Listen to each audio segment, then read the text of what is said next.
عزیزان گرامی وقار و حاضرین،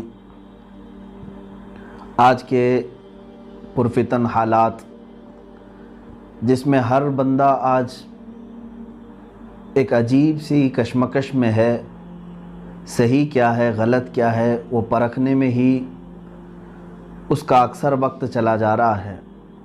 آخر کس کی بات کو صحیح مانیں، کس کی بات کو غلط مانیں۔ میں دینی باتوں کی بات نہیں کر رہا ہوں، بلکہ آج جو حالات سنائے جا رہے ہیں، بتائے جا رہے ہیں، ان حالات میں کس چیز کی طرف دیکھنا چاہیے انسان کو۔ صبح سے لے کر شام تک میڈیا ہمیں کچھ اور بتا رہا ہے، ہر نیوز چینل کچھ اور خبریں دے رہی ہیں، کچھ عینی جو شاہدین ہیں آنکھوں سے دیکھے ہوئے وہ لوگ کچھ اور بتا رہے ہیں، لیکن کچھ پڑھے لکھے لوگ اور محققین مدققین وہ کچھ اور باتیں بتا رہے ہیں۔ تو ایک عام سا بندہ ان میں الجھ گیا ہے، کس کی بات پر یقین کروں، خواہ وہ بیماری کے نام پر ہو یا جنگوں کے معاملات پر ہو یا حالات کسی بھی۔ میں خاص کسی ایک ٹاپک پر بات نہیں کر رہا ہوں، یعنی آج پوری دنیا جس وبا سے جوجھ رہی ہے، ان میں کس پر اعتبار کریں، ڈاکٹروں کی بات، حکومت کی بات، یا میڈیا کی بات، یا پھر عوام جنہوں نے عینی مشاہدہ کیا ہے، کس کی بات کا اعتبار کیا جائے۔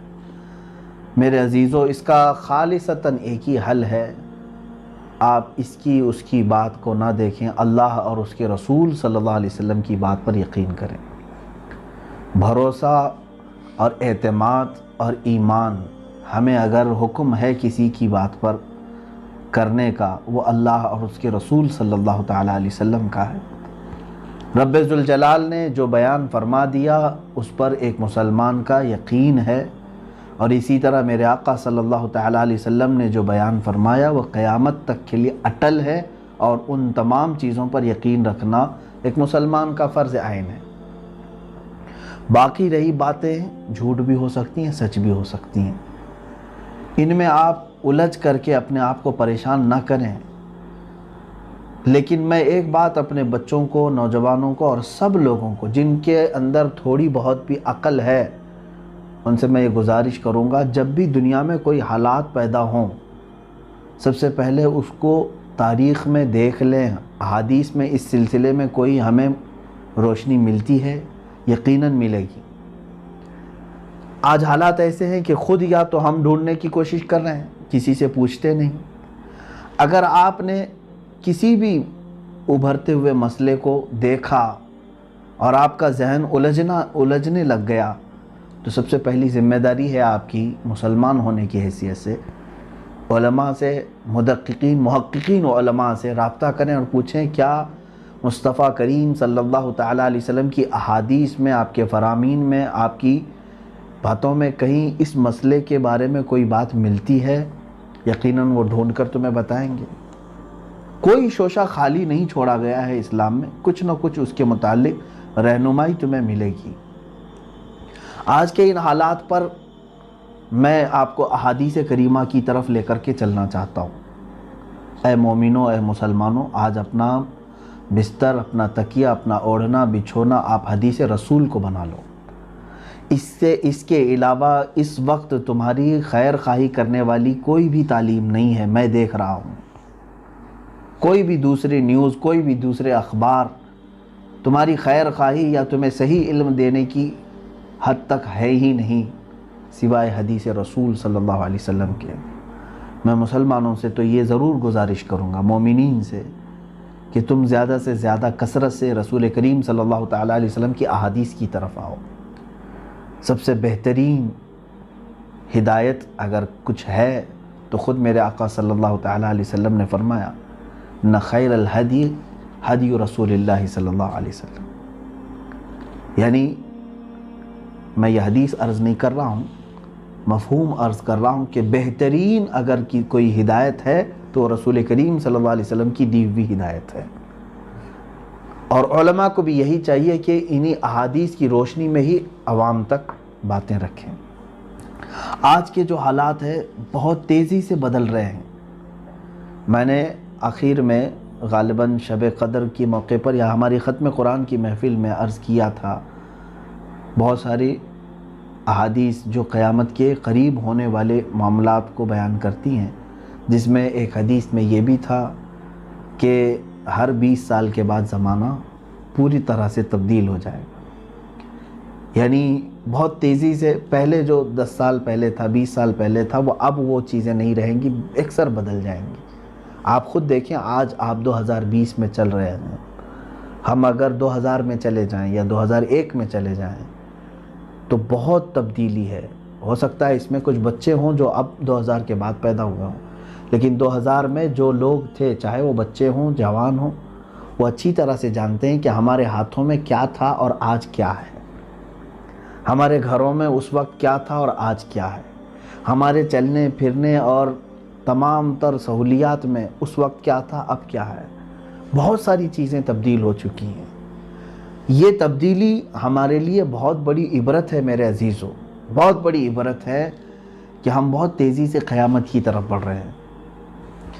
میں بہت ساری حدیثیں مطالعے میں رکھا ہوں، اب اگر اس ٹاپک پر میں بیان کروں تو مجھے لگتا ہے کہ ایک سلسلہ شروع ہو جائے گا، سیریز ہو جائیں گی۔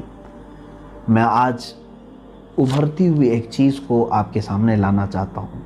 ایک نیوز نے مجھے چونکا دیا، ایک خبر جس کو سن کر کے میں خود چونک گیا کہ اسرائیل جو پوری دنیا کی برائیوں کا جڑ بن چکا ہے یہودیوں کی وجہ سے، ورنہ تو وہ ہمارے یروشلم بیت المقدس ارض مقدس ہے، میں اس پاک زمین کے متعلق نہیں کہہ رہا ہوں، یہودیوں کی جو آماجگاہ ہے، ان کے جو فتنوں کا مرکز بنا رہے ہیں، تو جہاں پوری دنیا کے لیے خرابی اور بہت ساری چیزوں کو وہاں سے گائیڈ لائنز ملتی ہیں، اب ان یہودیوں کے جو ناپاک عزائم اور منصوبے تھے، پہلے سے بھی تھے، اس پر میں نے کافی بحث کی ہے اور گفتگو بھی کی ہے، خطاب کیا ہے کہ پوری دنیا کو کنٹرول کرنے کی کوشش میں لگے ہوئے ہیں۔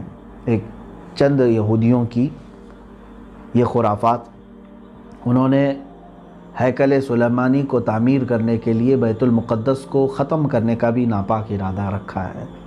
اس کو ڈھائیں گے، مسجد اقصیٰ کو، مسجد اقصیٰ ختم کر کے وہاں پر ہیکل سلیمانی بنانا ہے، مندر بنانا ہے ایک، جو حضرت داؤد علیہ السلام کے زمانے میں تعمیر شدہ تھا، سلیمان علیہ السلام کے زمانے میں۔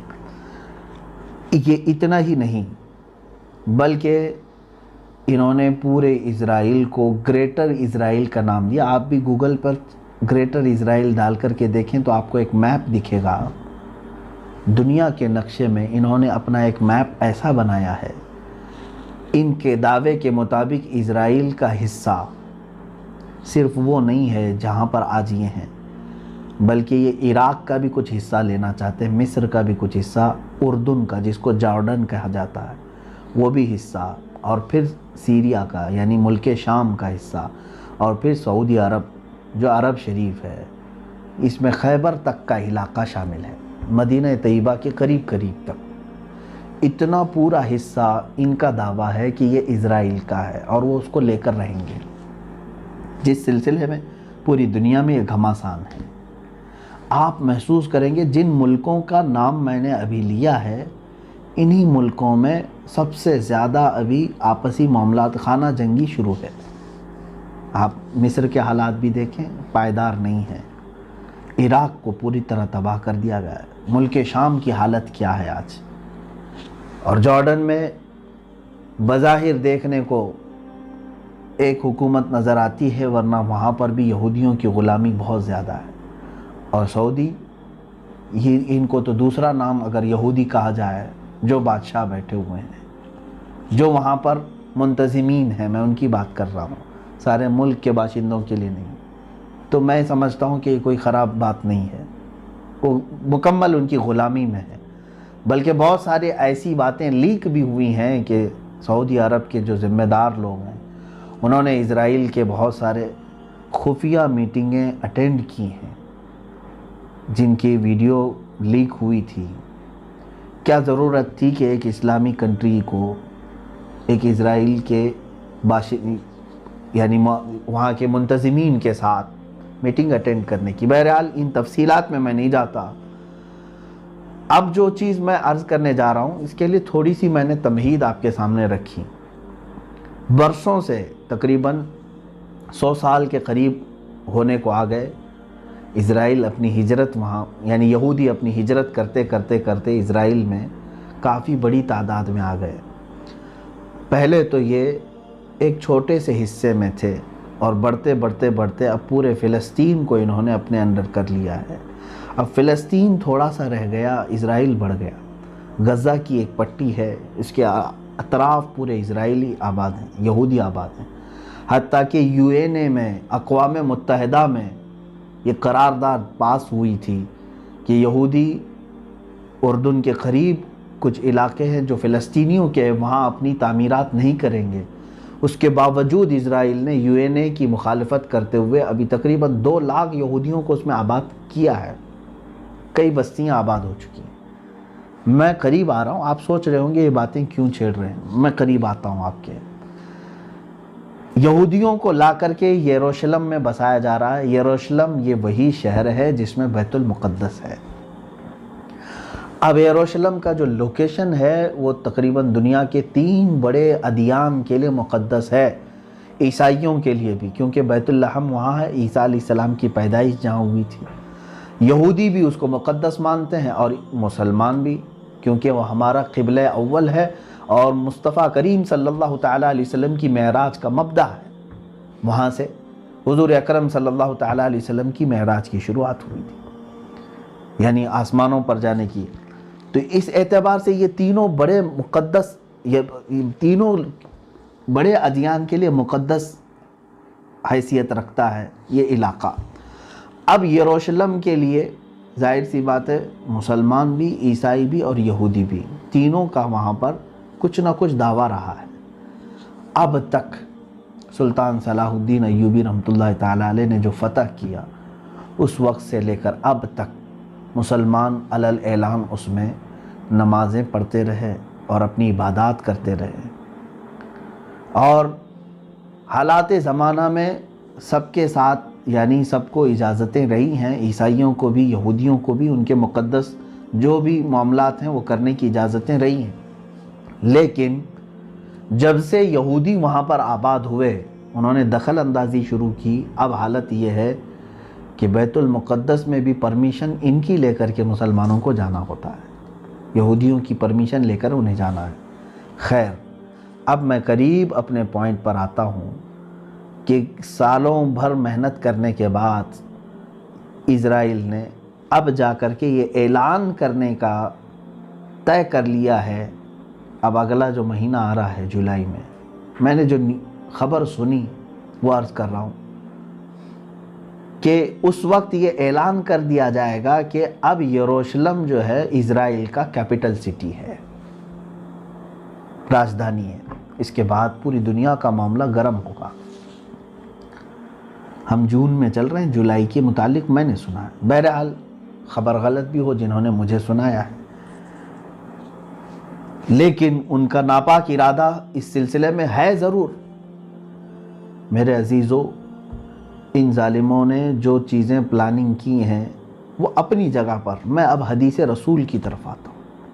اچھا، حدیث پاک سنانے سے پہلے ایک بات میں اپنی اس بات کی تائید کے لیے یہ بھی کہہ دوں، شاید آپ کو 2 سال قبل کی یہ خبر بھی معلوم ہوگی، جب امریکہ کا صدر اسرائیل کے دورے پر آیا تو اس نے اناؤنس بھی کیا، نہیں بلکہ امریکہ سے ہی اعلان کیا کہ ہم اپنی سفارت کو، اپنی ایمبیسی کو تل ابیب سے منتقل کر کے یروشلم میں لاتے ہیں. سب سے پہلا یہ ملک ہے امریکہ، US، جس نے یہ اناؤنس کیا کہ میں اسرائیل کا کیپٹل یروشلم کو مانتا ہوں.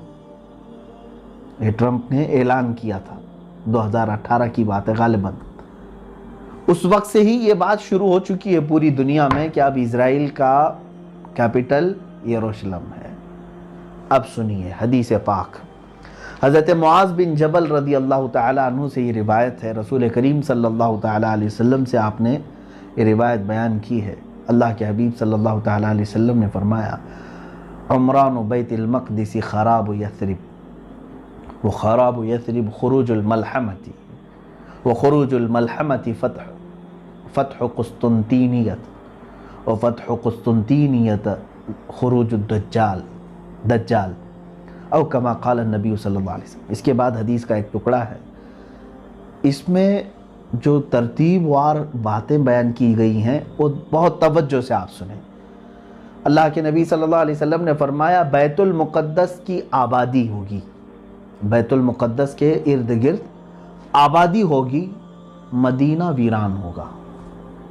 مدینہ طیبہ کی بات کر رہا ہوں، رسول کریم صلی اللہ علیہ وسلم کے مدینے کو ویران کیا جائے گا۔ اور مدینے کی ویرانی، اب یہ ویران میں توہین کے لفظ میں نہیں استعمال کر رہا ہوں، حدیث پاک میں خراب کا لفظ آیا ہے جس کا معنی تو ویرانی ہوتی ہے۔ ویرانی کس طرح کی ہے وہ ابھی میں تشریحاً عرض کروں گا۔ اور مدینے کی ویرانی ایک بڑی جنگ کا آغاز ہوگا، بہت بڑی جنگ، جس کو الملحمۃ الکبریٰ بھی کہا گیا ہے، اور کچھ احادیث میں الملحمۃ العظمیٰ بھی کہا گیا ہے۔ وہ ایسی جنگ کہ دنیا میں ویسی جنگ کبھی بھی نہیں ہوئی تھی، اور اس کے بعد پھر کبھی ہوگی بھی نہیں، اتنی بڑی جنگ ہوگی۔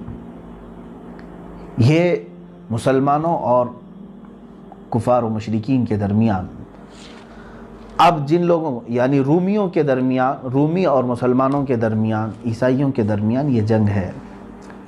کتنی باتیں عرض کیا میں نے، بیت المقدس کی آبادی، مدینے کی ویرانی، مدینے کی ویرانی، ملحمۃ الکبریٰ کی شروعات ہوگی۔ اب یہ ملحمۃ الکبریٰ کہاں ہوگا، کیسے ہوگا، اس پر میں آتا ہوں۔ ملحمۃ الکبریٰ کے اختتام پر قسطنطنیہ فتح ہو جائے گا۔ قسطنطنیہ ایک شہر ہے، اس پر بھی میں گفتگو کرتا ہوں۔ قسطنطنیہ جیسے ہی فتح ہوگا دجال ظاہر ہو جائے گا۔ یہ ترتیب ہے، بڑی نشانیوں کی ترتیب میں یہ ایک بات۔ اب اسی پر اگر گفتگو کریں تو بات طویل ہو جائے گی، اور حالات پورے کے پورے اس حدیث کے قریب آ رہے ہیں، اس لیے مجھے آج آپ کو اس حدیث کو سنانا پڑ رہا ہے۔ عزیزان گرامی وقار، اب حالات دیکھیں۔ اللہ کے نبی صلی اللہ تعالیٰ علیہ وسلم نے فرمایا عمران بیت المقدس خراب یثرب، بیت المقدس کی آبادی۔ اب اس آبادی سے مراد کیا ہے؟ محدثین دو طرف گئے ہیں۔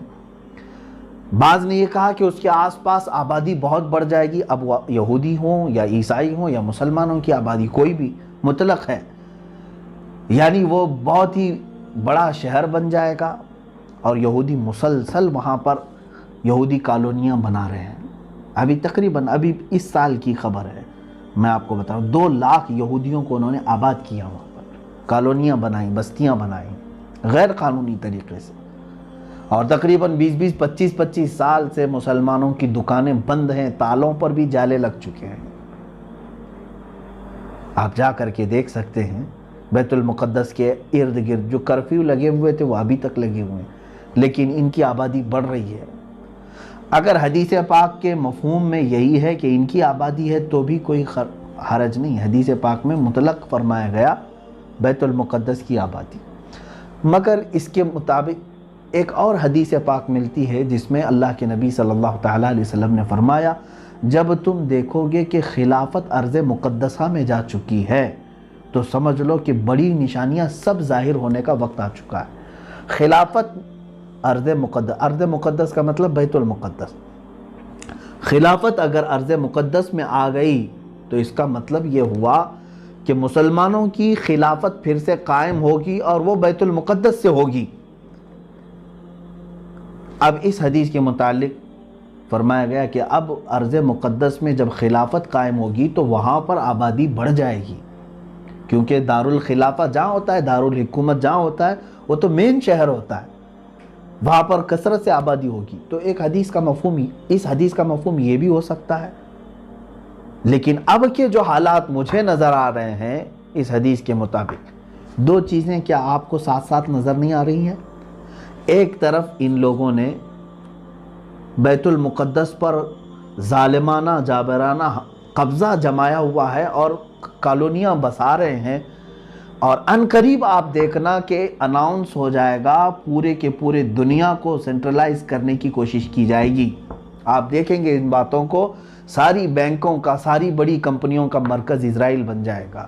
آج بھی پوری دنیا میں جتنے اسلحے ویپنز ہتھیار سپلائی کرتے ہیں کیے جاتے ہیں، اس میں سے بھاری مقدار 60 یا 70% حصہ اسرائیل کا ہے۔ پوری دنیا کو ہتھیار سپلائی کرنے میں یہ چھوٹا سا ملک بڑا کردار ادا کرتا ہے۔ بڑی بڑی کمپنیوں کے مالک اسرائیلی ہیں، آج بھی بڑی بڑی کمپنیاں ہیں جن کو گنانے میں وقت لگ جائے گا۔ یہ ساری کی ساری کہاں مرکزیت اختیار کر جائیں گی؟ اسرائیل میں۔ اب وہی ان کا جو خواب ہے، یہودیوں کا یہ خواب ہے کہ ہم گریٹر اسرائیل بنا کر کے رہیں گے، جو انہوں نے میپ میں بنایا ہے اتنا لمبا چوڑا، وہ خیبر تک کا علاقہ قبضہ کرنا ہے۔ اس اعتبار سے وہ عملی طور پر کوششوں میں لگے ہوئے ہیں، مگر میں حدیث بیان کر رہا ہوں آپ کو، بیت المقدس کے ارد گرد آبادی، مدینے کی ویرانی، ایک طرف یہ یہودی کالونیاں بسا رہے ہیں اور دور دور سے ہجرت کر کے وہاں پہنچ رہے ہیں اور ساری بڑی کمپنیوں کا مرکز یروشلم بنانا چاہ رہے ہیں۔ امریکہ نے ایمبیسی منتقل کر دی، اب اس کے بعد اس کے نقش قدم پر دوسرے ملک بھی دھیرے دھیرے اپنی ایمبیسیاں کہاں لے کر کے آئیں گے؟ یروشلم میں لے کے آئیں گے۔ دوسری طرف ادھر مدینہ طیبہ کو دیکھیں، مدینہ طیبہ مسلسل 3 ماہ ہو چکے مسجد نبوی کو بند رکھا گیا ہے۔ اب مدینہ کی ویرانی سے کیا مراد ہے؟ عزیزان گرامی، میرا کلیجہ حلق کو آ جائے اگر میں وہ حدیثیں آپ کو پڑھوں کہ سناؤں۔ اور یہ حدیثیں صحیح مسلم شریف میں، بخاری شریف میں، صحیح ابن حبان اور موطا امام مالک، یہ 4 مقدس اور بہت ہی بڑی کتابوں کی حدیث ہے۔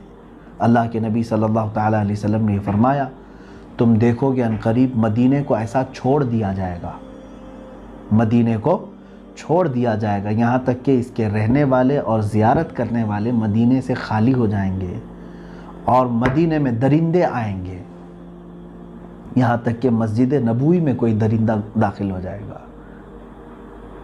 صحابہ اکرام رضوان اللہ تعالیٰ علیہم اجمعین نے پوچھا، یا رسول اللہ صلی اللہ علیہ وسلم، مدینہ طیبہ کے پھر پھل اور پھول جو کثرت سے ہوں گے وہ کون کھائیں گے؟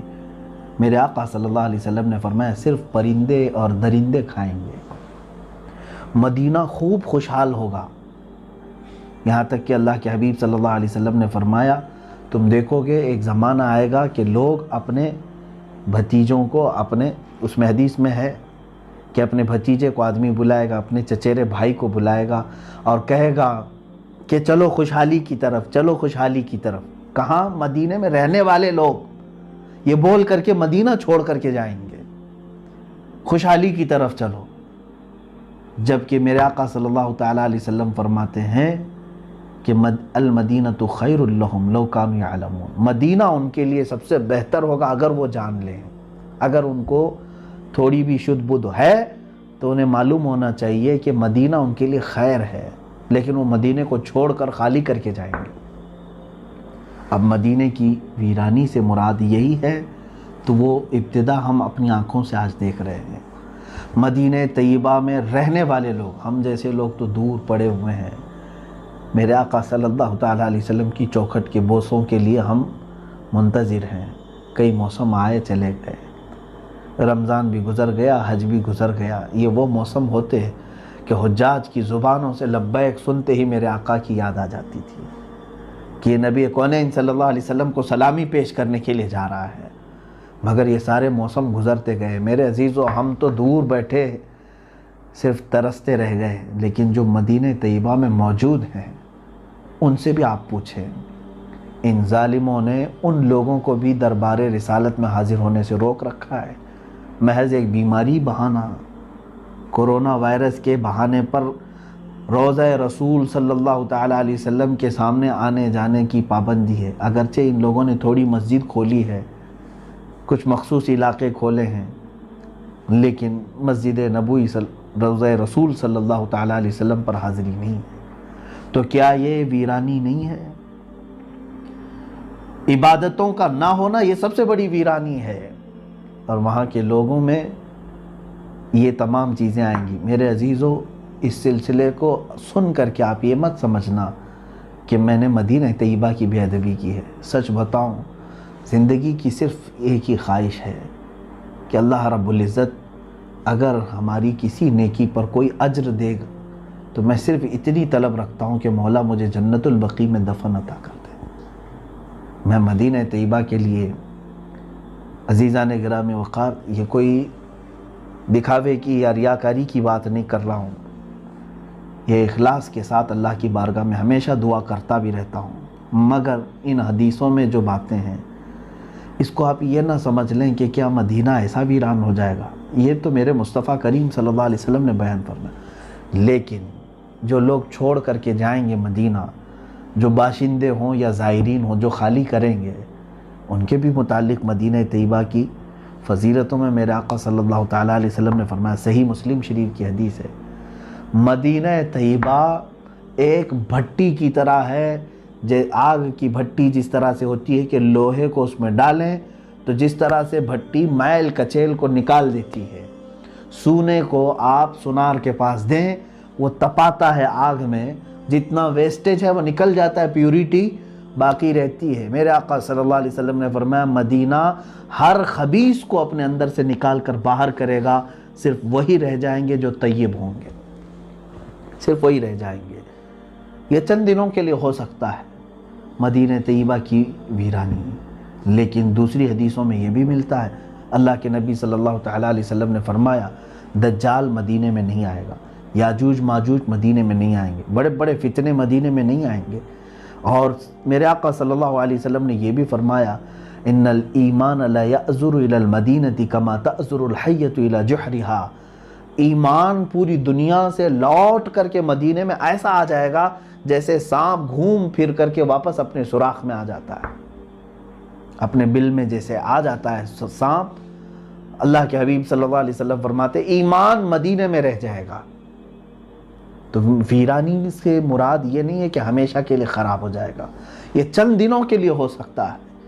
مسجد نبوی شریف کی اذانیں اور مسجد نبوی شریف کی نمازیں بند کر دی جائیں گی، وہ تو ہم اپنے آنکھوں سے آج دیکھ رہے ہیں، اذانیں ہو رہی ہیں، نمازیں جس طرح سے بھی وہ لوگ ادا کر رہے ہیں۔ حد ہو گئی میرے عزیزوں، حد ہو گئی۔ ارے لوگ تو وہاں مرنے کی تمنا رکھتے ہیں، اگر کوئی بیماری کا مسئلہ اس طرح سے ہوتا کہ جان لیوا ہے تب تو ہم سمجھتے، لیکن جس بیماری کو تم لوگوں نے آج پوری دنیا میں ڈر اور خوف کا ماحول بنا کر لوگوں کو وسوسوں میں ڈال رکھا ہے، یہ بیماری سردی اور بخار سے زیادہ کچھ نہیں۔ یہ میں بڑی بات کہہ رہا ہوں، اگر تو مجھے پکڑیں میرے عزیزوں، میں صرف اس لیے کہہ رہا ہوں کہ کینسر سے اتنے اچھے ہوتے ہوئے لوگوں کو آج تک میں نے نہیں دیکھا، HIV سے اچھے ہوتے ہوئے، کیور ہوتے ہوئے اتنے لوگوں کو نہیں دیکھا۔ میں صرف اگر اپنے انڈیا کی بات کروں تو 4.5 لاکھ لوگوں کو آج یہاں بتا رہے ہیں، جس میں سے تو 3 لاکھ اچھے ہو چکے ہیں۔ اتنی بڑی تعداد اگر اچھے ہو سکتے ہیں، کیور ہو سکتے ہیں، تو یہ بیماری جان لیوا کیسے ہو گئی؟ اس کو جان لیوا کہتے ہیں۔ اس سے زیادہ خطرناک تو BP ہے، شوگر ہے۔ کبھی بلڈ پریشر والوں کو صحیح ہوتے ہوئے سنا ہے آپ نے؟ شوگر کے مریض کو کیور ہوتے ہوئے سنا آپ نے؟ وہ چلتا رہتا ہے کنٹینیو موت تک۔ اس بیماری کو اتنا بڑا بنا کر کے کیوں خوف کے ماحول میں لوگوں کو مجبور کیا گیا ہے آج؟ اس سلسلے میں پھر کبھی میں گفتگو کرتا ہوں، ان کی نیت صاف نہیں ہے، پوری دنیا ظالم بنی ہوئی ہے اور اس ظلم کی چکی میں عوام، غریب، سارے لوگ پیس رہے ہیں۔ یہ اور بات ہے کہ جو بھی آواز ان کے خلاف اٹھائے گا اس کو کیس کریں گے، اندر لے جائیں گے، اور نہ جانے ان کے ساتھ کیا کیا برا کریں گے، مجھے معلوم ہے۔ اس کے باوجود میں گفتگو کر رہا ہوں صرف اس لیے کہ اے غیور مسلمانوں بیدار ہو جاؤ، اللہ تمہارا حامی ہے، رسول کریم صلی اللہ تعالیٰ علیہ وسلم تمہارے ناصر و مددگار ہیں۔ اپنی ان تمام پھیلائی ہوئی باتوں پر اعتماد اور بھروسہ نہ رکھو، ایمان نہ لاؤ ان کی تمام باتوں پر۔ بات یہ عرض کر رہا تھا، مدینہ طیبہ کو جس طرح سے ویران کرنے کی ان لوگوں نے کوشش کی، اللہ اکبر، آج بتانے سے زبان لڑکھڑا جاتی ہے۔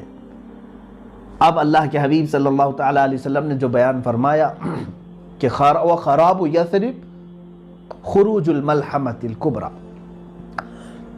خروج الملحمہ، ملحمہ کیا ہے یہ؟ اب اس پر میں بات کروں۔ دنیا کی سب سے بڑی جنگ ملحمہ جو ہے، یہ لحم سے بنا ہوا ایک لفظ ہے. گوشت کاٹنے کی جو دکان ہے اس کو ملحم بھی کہتے ہیں. ملحمہ، اس میں گوشت کے ٹکڑے ٹکڑے ہو جائیں گے، جس کی وجہ سے اس کو بہت بڑی ملحمۃ الکبریٰ، یعنی اللہ کے حبیب صلی اللہ تعالیٰ علیہ وسلم نے یہ فرمایا خراب یثرب خروج الملحمہ. ملحمہ کیا ہے؟ ایک بہت بڑی جنگ ہے. دوسری حدیثوں سے اس کے متعلق جو تائید ملتی ہے، ایک حدیث میں یہ بھی میرے آقا صلی اللہ تعالیٰ علیہ وسلم نے فرمایا قیامت اس وقت تک نہیں آئے گی جب تک کہ رومیوں کے ساتھ تم اعماق میں یا دابق میں نہ اتر جاؤ. یہ دو جگہوں کے نام میں بتا رہا ہوں، مرج دابق اور اعماق یہ لفظ آئے ہیں. اور ایک حدیث میں ہے حضور صلی اللہ تعالیٰ علیہ وسلم نے فرمایا ملحمۃ الکبریٰ ہوگی، سب سے بڑی جنگ ہوگی مسلمانوں میں اور عیسائیوں میں، اور یہ غوطہ میں ہوگی جو دمشق کا ایک علاقہ ہے. غوطہ حدیث میں لفظ بھی آیا ہے. مسلمانوں کا مرکز غوطہ ہوگا. اس وقت تمام مسلمان وہاں جمع ہوں گے دمشق میں، غوطہ. اور جو جنگ ہوگی وہ علاقہ ہے مرج دابق جو حلب کے قریب ہے. ایک بہت بڑا میدان ہے، اب بھی موجود ہے، جس کو آج انگلش میں ایلیپو کہتے ہیں، وہ حلب ہے. حلب کے قریب میں یہ علاقہ موجود ہے. اب ملک شام کی حیثیت کو بھی آپ سمجھ لیں. قیامت کی نشانیوں میں اللہ کے حبیب صلی اللہ علیہ وسلم نے یہ بھی فرمایا کہ جو مومن ہوں گے وہ سب ملک شام کی طرف ہجرت کر جائیں گے. سب کس طرف جائیں گے؟ ملک شام کی طرف، جس کو سیریا کہتے ہیں اور عربی میں کچھ لوگ سوریا کہتے ہیں. سیریا کی طرف سب لوگ چلے جائیں گے. آج آپ یہ سوچ رہے ہوں گے کہ سیریا چھوڑ کر کے لوگ جا رہے ہیں، اور ایسے حالات میں آپ کہہ رہے ہیں کہ سارے لوگ سیریا میں آئیں گے. چاہے پورا سیریا آج خالی ہو جائے پھر بھی مجھے میرے آقا صلی اللہ علیہ وسلم کی حدیث پر یقین ہے. میرے آقا نے فرمایا کہ پورے مومنین ہجرت کریں گے تو ضرور وہ ہجرت کریں گے. آج یا کل تمام مومنین وہ جمع ہوں گے، کیونکہ شام جو ہے ارض حشر و نشر ہے. یعنی قیامت کا میدان ملک شام کو بنایا جائے گا. یہ بھی حدیث پاک میں ہے. قیامت کا میدان کہاں ہوگا؟ ملک شام کو بنایا جائے گا، اور تمام مومنین ملک شام کی طرف ہجرت کر کے جائیں گے. اب یہ جو ملحمۃ الکبریٰ ہے، سب سے بڑی جنگ، کتنے لوگوں کے مقابل میں آپ کھڑے ہوں گے جانتے ہیں آپ؟ ایک حدیث میں ہے اللہ کے حبیب صلی اللہ تعالیٰ علیہ وسلم نے فرمایا اس وقت رومی، پہلے سے حالات اگر میں بتاؤں تو یہ ہے کہ میرے آقا صلی اللہ علیہ وسلم نے فرمایا تم اور عیسائی، یعنی تم اور مسلمان اور رومی عیسائی صلح کے ساتھ چل رہے ہوں گے، یعنی ایک دوسرے کے ساتھ صلح کر کے ساتھ ساتھ چل رہے ہوں گے، اور ان دونوں کا جو دشمن ہوگا اس سے لڑ رہے ہوں گے. کئی سالوں تک یہ بات چلے گی. عیسائیوں کا بھی جو دشمن ہے اور مسلمانوں کا بھی جو دشمن ہے، ہو سکتا ہے وہ یہودی ہوں، اینٹی کرائسٹ جن کو کہا جاتا ہے، وہ لوگ ہوں، ان کے ساتھ لڑ رہے ہوں گے. اس کے بعد ایک دن ایسا ہوگا کہ ایک عیسائی رومی وہ صلیب توڑ دے گا اور بدعہدی کریں گے. اس صلح میں وہ لوگ صلح کو توڑ کر کے بد شکنی کریں گے، تو پھر مسلمانوں اور عیسائیوں میں ایک بہت بڑی جنگ ہوگی. اس وقت سارے عیسائی جو جمع ہوں گے 80 جھنڈوں تلے وہ لوگ جمع ہوں گے. کتنے؟ 80 جھنڈے. ہر جھنڈے کے تحت، ہر جھنڈے کے نیچے 12,000 لوگ ہوں گے. اس اعتبار سے تقریباً کتنے ہو گئے؟ 9,60,000 کے قریب. 9,60,000 کی فوج ایک طرف ہوگی. یوں سمجھ لیں کہ مومنین کے مخالفت میں، مسلمانوں کے مخالفت میں پورا کفر جمع ہو جائے گا. اس میں جہاں جہاں یہ لوگ ہوں گے سب کو جمع کر لیں گے. یہی ملحمۃ الکبریٰ ہے، سب سے بڑی جنگ ہے. اور اس جنگ میں مسلمان کس طرح ہوں گے؟ بعض حضرات نے کہا کہ وہ امام مہدی کی قیادت میں لڑیں گے، لیکن حدیثوں میں ایسا لفظ تو ہے نہیں. ہو سکتا ہے کہ امام مہدی کے بغیر بھی لڑیں. قیادت کون کرے گا، کیسے کرے گا، اس کے متعلق وضاحت نہیں ملتی. لیکن البتہ یہ بات ہے کہ ان میں سے ایک تہائی لوگ مسلمانوں میں سے ایک تہائی کے قریب 1/3 بھاگ جائیں گے، اور میرے آقا صلی اللہ علیہ وسلم نے فرمایا وہ ایسے ہوں گے کہ اللہ تعالیٰ کبھی ان کی توبہ قبول نہیں کرے گا، وہ ہمیشہ کے لیے مردود مریں گے، ان کی توبہ کبھی نہیں قبول ہوگی، وہ جہنم میں جائیں گے، جو میدان چھوڑ جائیں گے، اور ایک تہائی اس میں سے شہید ہوں گے، دوسرا 1/3، یعنی 3 حصے کریں گے اگر مسلمانوں کے، تو ایک تہائی میدان چھوڑیں گے، ایک تہائی شہید ہو جائیں گے۔ ہم افضل الشہداء، حدیث میں فرمایا گیا کہ وہ شہیدوں میں سب سے افضل ہوں گے، وہ شہیدوں میں سب سے افضل، باقی جو 1/3 بچے ہوں گے یہ ان پہ فتح پالیں گے، ان پہ فتح پالیں گے، یہ میرے آقا صلی اللہ علیہ وسلم نے فرمایا ہے تو فتح ہوگی۔ یہ ملحمۃ الکبریٰ ہے، یہ کہاں لڑی جائے گی، کیسے لڑی جائے گی، سب میرے آقا صلی اللہ علیہ وسلم نے صاف بیان فرمایا۔ اس پر اور تحقیق کرو نوجوانوں، بچوں۔ اب میں اپنی گفتگو کو سمیٹتا ہوا آتا ہوں۔ جو حالات آج تھے، جس کی طرف آج اشارے مل رہے ہیں، پورے دنیا کی پولیٹکس گرم ہو چکی ہے، اس سلسلے میں نے یہ حدیث عرض کی۔ میں آخری یہ 2 باتیں عرض کر کے کچھ تبصرہ کروں۔ اور جیسے ہی ملحمۃ الکبریٰ ختم ہوگی، حدیث پاک کے لفظ ہیں فتح قسطنطینیہ۔ قسطنطنیہ کیا ہے؟ یہ آپ ہو سکتا ہے یہ لفظ سن رہے ہوں، حالانکہ یہ پرانا لفظ ہے اور علم والے جانتے بھی ہیں۔ یہ ترکی کا وہی شہر ہے جس کو آج استنبول کہا جا رہا ہے۔ اس شہر کے فتح کے سلسلے میں بھی میرے آقا صلی اللہ تعالیٰ علیہ وسلم نے بشارت دی تھی۔ اول جیش غزاہا، ایک حدیث پاک میں ہے، وہ سب سے پہلا لشکر جو غزوہ کرے گا یا جہاد کرے گا اور قسطنطنیہ فتح کرے گا، وہ لوگ بلا حساب و کتاب جنت میں جائیں گے۔ وہ فتح قسطنطنیہ جو ہے وہ پہلے کے دور میں ہو چکی ہے، حضرت عمر فاروق رضی اللہ تعالیٰ عنہ کے زمانے میں، اور اس کے بعد کئی مرتبہ جو ہے یہ شہر فتح ہوا ہے۔ سلطان محمد فاتح کا بھی نام آتا ہے اس میں، جو قسطنطنیہ جنہوں نے فتح کیا، کافروں کے ہاتھ میں گیا پھر فتح کیا، ان کے ہاتھ میں گیا پھر فتح کیا۔ اب تو چونکہ یہ ترکی کے پاس ہے، ترکی کا بڑا شہر ہے، اور ابھی ترکی میں مسلمان ہیں، اسلامی حکومت ہے، لیکن جہاں تک خدشہ میرا ہے، میں اپنی بات کر رہا ہوں، ہو سکتا ہے یہ ترکی کے ہاتھ سے نکل جائے گا استنبول شہر،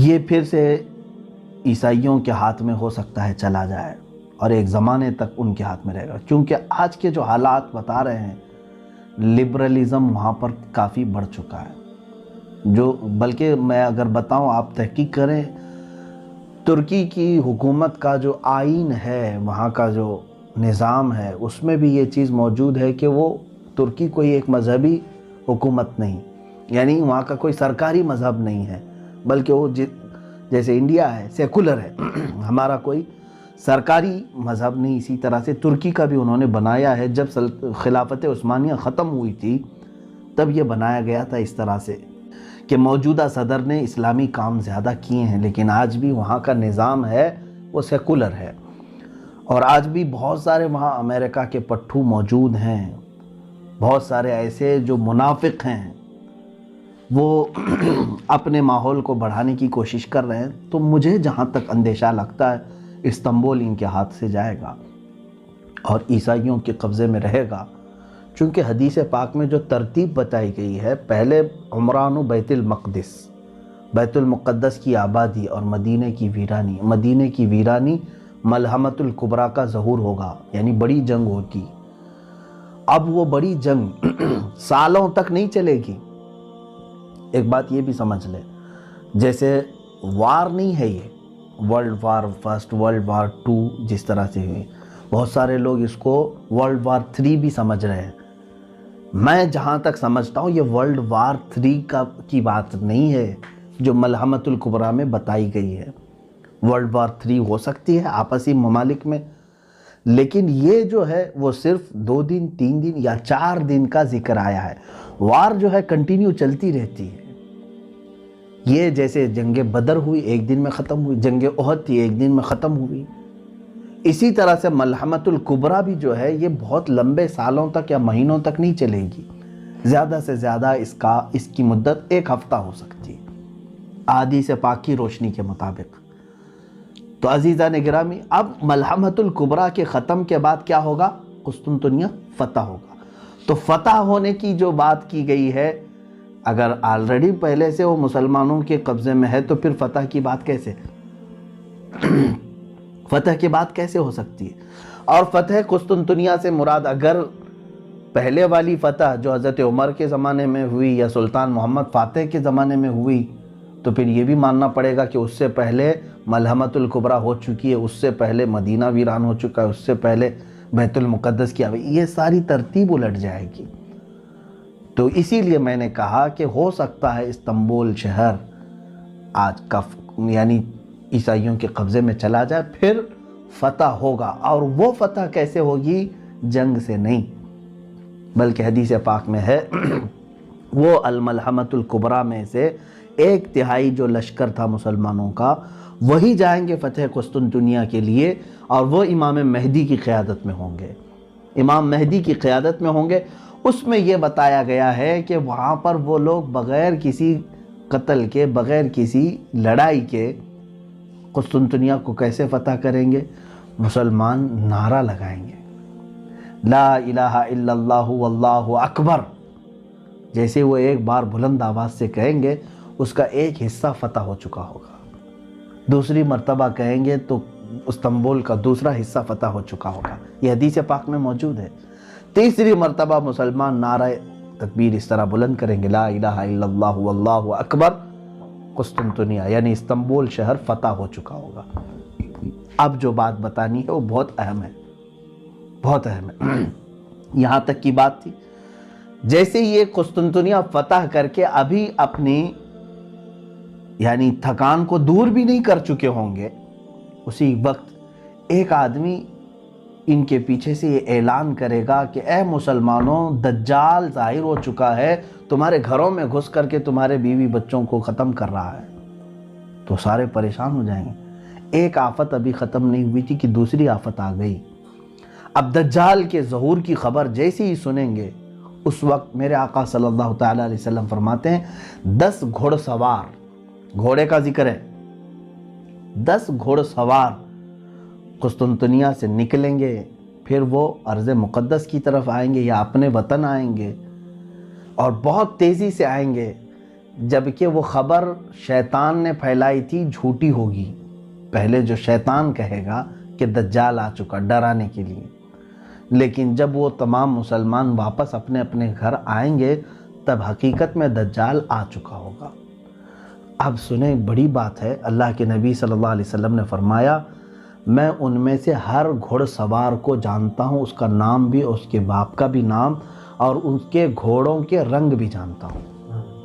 یہ رسول کریم صلی اللہ علیہ وسلم نے فرمایا۔ اس کا مطلب مجھے یہ بھی لگتا ہے کہ گھوڑ سواری قیامت تک ختم نہیں ہوگی، یا ایک حدیث پاک میں یہ بھی ملتا ہے کہ لوگ اپنے پرانے ہتھیار کی طرف واپس آ جائیں گے، پرانے ہتھیار کی طرف واپس آ جائیں گے، یہ حدیث پاک میں ملتا ہے۔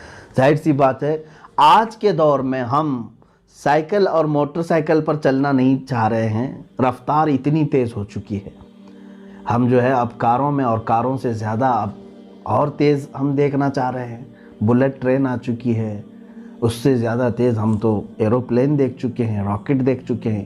اتنی تیزی کے زمانے میں پھر گھوڑے کا تصور کیسے؟ گھوڑا کیوں استعمال کرے گا کوئی؟ لیکن حدیث پاک میں اگر آیا ہے تو یقیناً میرا یقین کہتا ہے، میرا ایمان ہے یہ کہ یقیناً لوگ گھوڑے پر ہی سواری کریں گے، اور اس وقت اپنی پرانے ہتھیار، ہو سکتا ہے اس کی وجہ یہ ہو سکتی ہے، جیسے کہ ایک سائنسدان نے کہا ہے، بڑا سائنٹسٹ ہے، اس نے بھی یہ بات کہا کہ میں ورلڈ وار 3 کے بارے میں تو نہیں جانتا کہ کیسے ہوگی، بایولوجیکل ہوگی جیسے ابھی بہت سارے لوگ کہہ رہے ہیں وائرس پیدا کیا گیا ہے، اگر پیدا کر کے ایک ملک دوسرے ملک کو تباہ کرنے کی کوشش کر رہا ہے تو یہ بایولوجیکل وار ہے، ایک دوسرے کو مطلب وبا پھیلا کر کے ختم کرنا، یا پھر ٹیکنالوجی کے اعتبار سے ہوگی کہ مطلب آن لائن جو ہے اس کا پورا سافٹ ویئر ہیک کر لیا، اس کی بینک کرپٹ کر دیا، یہ بھی ایک وار ہے، یا پھر جو ہے بارود سے ہوگی، پیٹروٹ میزائل سے ہوگی، کس سے ہوگی، ورلڈ وار 3، اس کے بارے میں پکا کسی کو علم نہیں۔ اس سائنٹسٹ نے بھی یہ کہا، یہ تو مجھے نہیں معلوم کہ ورلڈ وار 3 کس طرح کی ہوگی، لیکن یہ میں ضرور بتاؤں گا کہ ورلڈ وار 4 اگر ہوئی تو پھر وہ لکڑیوں اور تلواروں سے ہی ہوگی۔ وہ کیوں؟ اس سے پوچھا گیا تو اس نے کہا ورلڈ وار 3 میں لوگ اپنے پاس جو کچھ بھی ہے ایک دوسرے پر ڈال کر کے سب تباہ کر چکے ہوں گے، ان کے پاس کچھ بھی نہیں بچا ہوگا۔ یہ ہو سکتا ہے، یہ تشریح سمجھنے فہم کے قریب ہے۔ ہر ملک آج ایک دوسرے کو ڈرا رہا ہے اپنے نیوکلیائی پاور ہونے کا، اس کے پاس نیوکلیئر ہے اور ڈرا رہا ہے ایک دوسرا ملک، اور ممالک کے درمیان یہ رسہ کشی تو آج اتنی عروج پر آ گئی ہے، بارڈر کے مسئلے آج دیکھ رہے ہیں ہم۔ ہر ایک ملک جو ہے اب اس میں جو بڑے بڑے جو ممالک ہیں جن کے پاس آج بارود ہے، نیوکلیائی پاور ہے، اگر ان میں سے کسی نے بھی نیوکلیائی پاور کا استعمال کیا تو انجام اتنا خطرناک ہوگا۔ آپ نے تاریخ پڑھی ہوگی کہ امریکہ نے ناگاساکی اور ہیروشیما پر جو نیوکلیائی بم گرائے تھے، ایٹم بم گرائے تھے، آج سے وہ تقریباً 80 سال کے قریب ہو گئے، زیادہ عرصہ ہو گیا، 70 سال کے قریب ہو گئے، آج تک وہ زمین بنجر ہے، وہاں سے کوئی ایک سبزہ نہیں اگتا، وہاں کے لوگ معذور پیدا ہوتے رہے سالوں تک، اتنی خطرناک اس کی زہریلی گیس ہے۔ اور اگر وہ اس زمانے کا نیوکلیئر تھا، اب اس وقت اور پتہ نہیں اس میں کتنا ڈیولپ کر چکے ہوں گے۔ ایک ایک ملک کے پاس اتنا نیوکلیئر ہے کہ یہ دنیا کو پوری دنیا کو ختم کرنے کے لیے اپنا وہ استعمال کر سکتے ہیں۔ اور اگر کسی ملک نے تھوڑا سا بھی ایک دوسرے کے حق میں استعمال کیا تو مجھے جہاں تک لگتا ہے سارے ویپن، سارے مشینیں، ساری چیزیں ختم کر دی جائیں گی، سارے تار ٹوٹ جائیں گے، نہ کوئی مشین ہوگی، نہ کوئی موبائل ہوگا، نہ کوئی سیٹلائٹ ہوگا۔ پھر لوگ کس چیز پر آئیں گے؟ واپس اسی کلاڑی پر آئیں گے، انہی تلواروں پر، انہی لاٹھیوں پر آئیں گے۔ تو یہ ہو سکتا ہے، اور قیامت کی نشانیوں میں یہ ہے۔ بہرحال بات میری طویل نہ ہو جائے، عزیزان گرامی وقار، آج پوری دنیا کے حالات اس طرف آ رہے ہیں، آپ غور سے دیکھنا کہ بیت المقدس کی طرف آپ کی توجہ ہمیشہ رہے۔ یہ پورے دھیان بھٹکانے کی کوشش تھی پوری دنیا میں، ہم سب کے ذہن کو دوسری طرف ڈالنے کی، کہ آج یروشلم کو کیپٹل بنانے کی یہودیوں نے ایسی سازش کی کہ پوری دنیا کو ایک وبا کے چکر میں مبتلا کر رکھا، اور سب کو ڈر کے ماحول میں، لاک ڈاؤن کے ماحول میں، کوئی پروٹیسٹ نہ کر سکے، کوئی باہر نہ آ سکے، قید کر دیا۔